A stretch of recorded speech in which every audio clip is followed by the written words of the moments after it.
We're going to talk about 8 tips to help you to get to consistency. That's one of the challenges that we sometimes have. We get started and then we stop, especially coming off of Q4. I've been hosting a lot of coaching sessions, and so you're free to schedule a coaching session if you want to talk to me. It's 20 minutes and we can talk about whatever you want to talk about. But the topic and the theme that just keeps coming up in the conversations that I'm having is around just being able to focus and to stay consistent. People throw a lot of energy and time in Q4, which is great. But then when they come to Q1, they're like, maybe it's burnout, maybe it's exhaustion, maybe it's, you had a game plan for Q4, but you just, don't feel like you have any direction for the rest of the year. So consistency is a huge deal, and, maintaining that momentum that you gained from Q4. Maintain it, sustain it. So let's talk about some of the tips. So, number one, Miss Kelly. Use technology and tools to keep track of goals. Just like people do for like losing weight and such, they use technology to track what they eat and how much they exercise and how much water they drink and such. You can do the same using, there's, I'm sure there's stuff out there.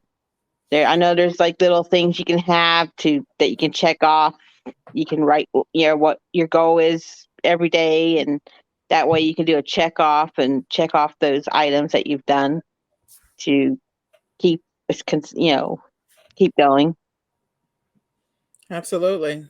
I mean, and there's apps that you can sign up for. You can get a planner. You can use a checklist. You can write in a notebook.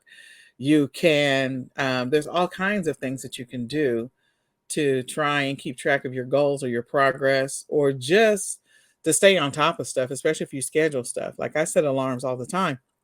Even if, like, every time I do a coaching session, like I set an alarm on my phone 3 or 4 minutes before the coaching session. So if the coaching session is next Saturday, I already have it on my phone as an alarm. I get a reminder, but just in case, like I'm downstairs cooking with the boys, or we're at the store, or wherever we're doing, like the alarm will go off and it will pop up and tell me, oh, you're supposed to meet with so and so.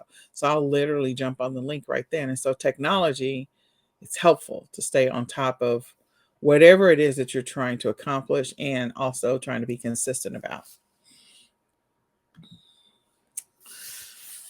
Number two is to get an accountability buddy or talk with a partner.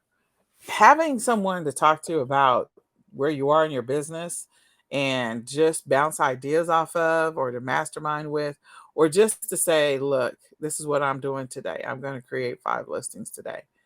That person can help you stay accountable. They can maybe be honest with you. So there's a difference between a social get together and accountability buddy. An accountability buddy, I always say, it's just the facts, Jack. Like, it's just the facts. We're not going to get into how's the kids and what was the carpool line like today and what happened at work and blah, blah, blah. We're not getting into all that. We are here to talk about what you're doing.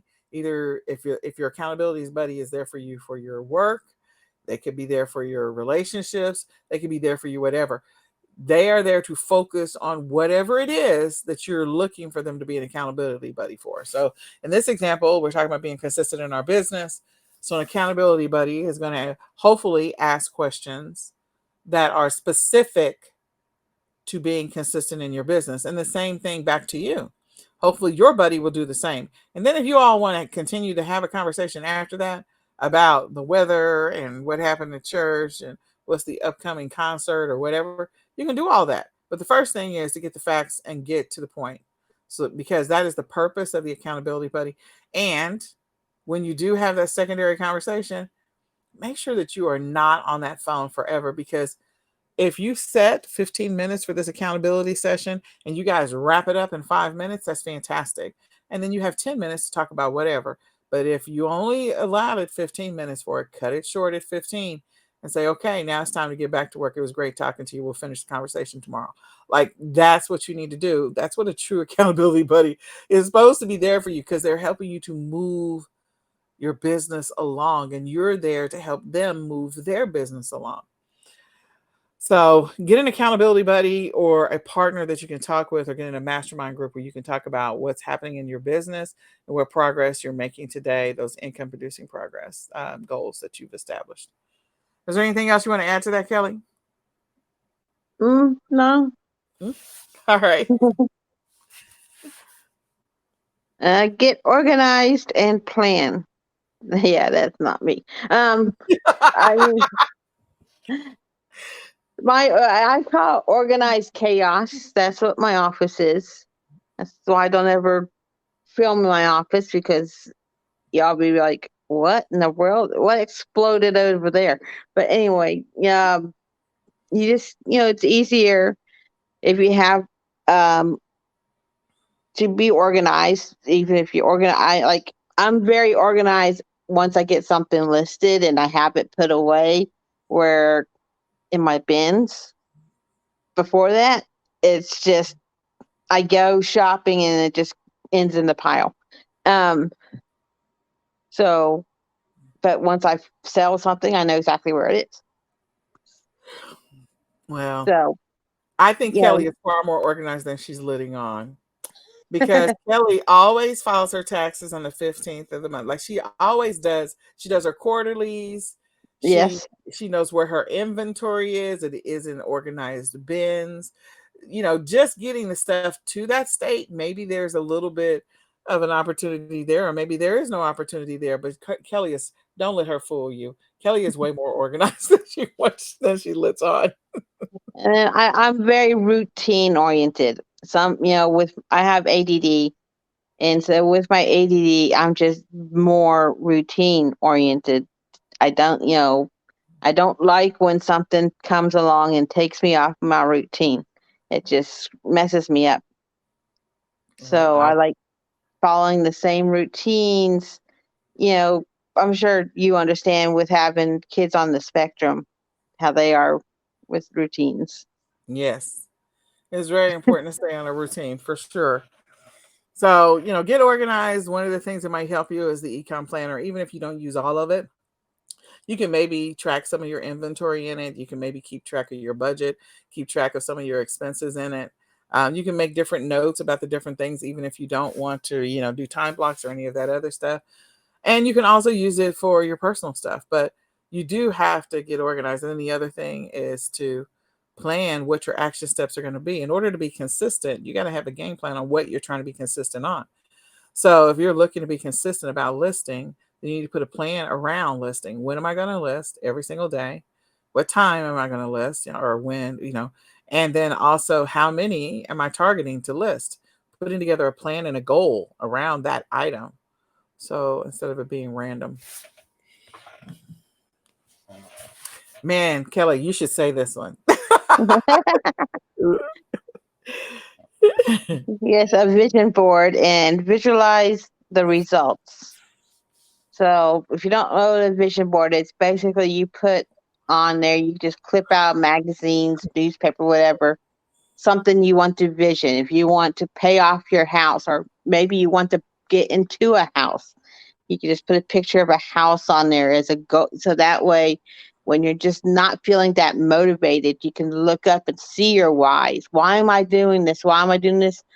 The house. I want to get a house. Oh, I want to have a college fund for my kids. I want to go to college myself. I want to, go take a cruise to the Bahamas, and, you know, and just seeing that will help get that motivation up again, so that you're working towards your goals. And, oh, I want to fire my boss. I want to get tired of driving 45 minutes to work every day.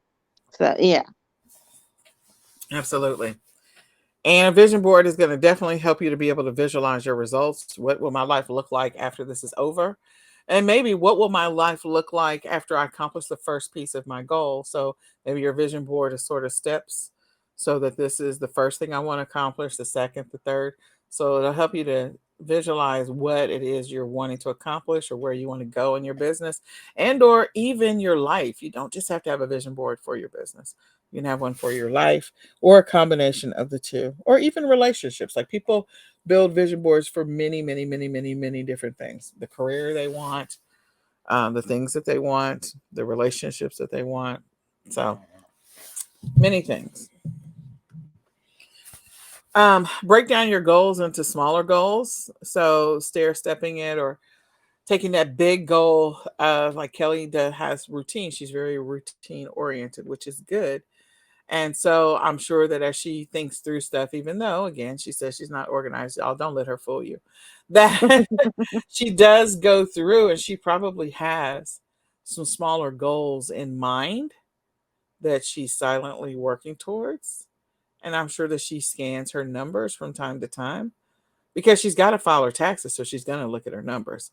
So the point is breaking down those bigger goals. If they feel like they're way too big, break them down into bite-sized pieces. If you want to get to 1,000 listings in a quarter, that feels like a lot. When you just say it out loud, it's overwhelming. But if you break it down into how many listings do I need to create each day, well, let's see how we can go from quarter to day. You could take that 1,000 and divide it into the 3 months in a quarter. That tells you how many you need to list every quarter. I mean, every month. Then you can take those numbers and divide it into four. And that's 4 weeks typically in a month. Some months have like 4.5, almost feels like 5. But again, breaking that down, that tells you how many listings you need to create each week. And then from there, you can divide that into 7, and that will tell you how many listings you need to create each day.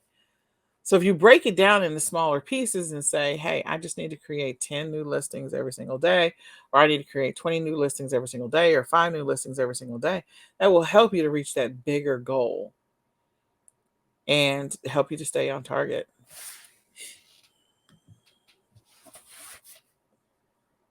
Schedule time for things you love, because if you just work all the time and don't have any time to do anything with your kids or do an outside activity, like I do martial arts with my family. I make sure that I have 2 classes I do a week so I can, I get a break from, just being at my regular, my nursing job and at, um, reselling. I love, even though I love going shopping to find stuff to resell. That's a good stress relief there to go in the shopping, but finding something else outside of it just so that you can have more stuff. I sing in the choir, so I also have choir practice I go to too. So it's, having more stuff to do. Absolutely. You definitely have to find time for things that you love, or just to take a break, even if it's a break just to stare at the ceiling. I mean, just to have some peace. One of the things I love is like when my kids are at school, like, ooh, silence. Silence is golden. So yeah. Don't let self-doubt hold you back. If you're working to be consistent, self-doubt will definitely kick you in the butt. It will definitely hold you back and put the shackles on you. The only person that's keeping you from accomplishing your goals is you. And I believe that. Now, there may be other obstacles that happen. Some of them are 100% outside of your control, but a lot of them are within your control, and you have given control to it, or whatever it is, the person, the thing, the process. And so you have to take back that control so that you cannot let doubt win, or fear, if you want to look at it that way. A lot Fear of is a people, liar. yeah, fear is a liar. And a lot of people don't accomplish their goals and their dreams and the vision that God has given them because of the fact that they allow fear to win. So don't let fear and don't let self-doubt hold you back. The first thing you have to do is take the very first step. And so I'm going to go back to a what is it, stop motion animation Christmas special way back in the 1970s and 80s, with Chris Kringle put one foot in front of the other. Like, it starts with just that first step. And once you get that first step, keep the momentum of that first step take another step and another step and another step. They can all be baby steps because that's what they are in the beginning. You don't take big, giant, leaping steps, and you don't run and you don't jog. You take tiny steps like a newborn baby. So don't let fear win. Don't let it hold you back so that you can work towards being consistent. Anything you want to add to that, Kelly? No, you said pretty good. Segment your efforts in tasks. So maybe because you might get sucked into one task and leave something else out that was important by and then by you're like, oh my gosh, it's time to get the kids off the bus and I don't have time to do the other items.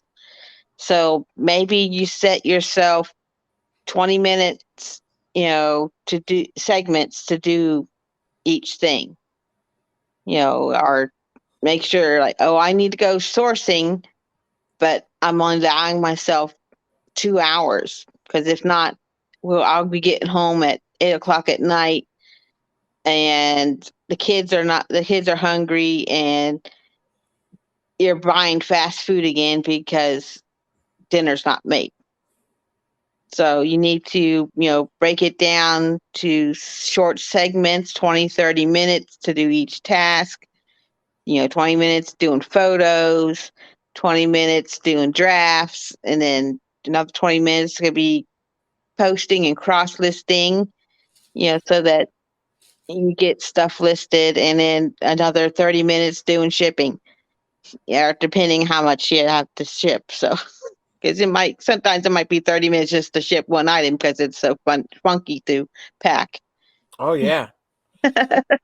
That's so true. And one of the things I do with our VAs is like whenever I write out a task for them, I actually talk about what I perceive the effort to be. So this is going to take you 2 hours. This is going to take you an hour. This is going to take you 8 hours.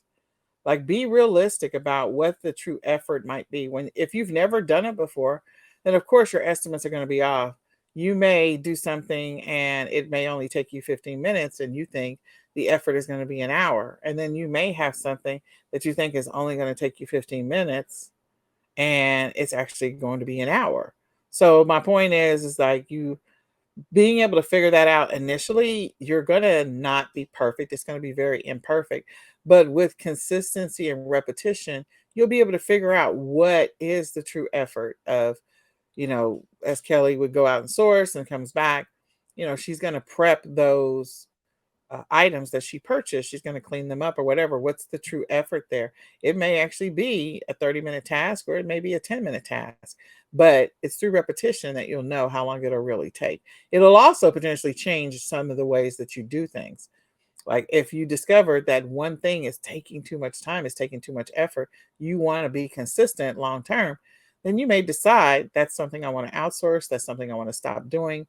That's something that I clearly have got to find an easier way to do it, to streamline it. So again, putting an effort, determining what the effort might be, the amount of time it's going to take to do it. That is so important as you go through this journey to make adjustments. So if you put together a plan, test drive your plan for at least a week or two before you change the effort. Because again, some things initially, maybe it took you the first 3 times to do something, it was 15 minutes, but then every time after that, it really is an hour. So make sure you document that kind of stuff. We're going to say goodbye for now. Bye, y'all.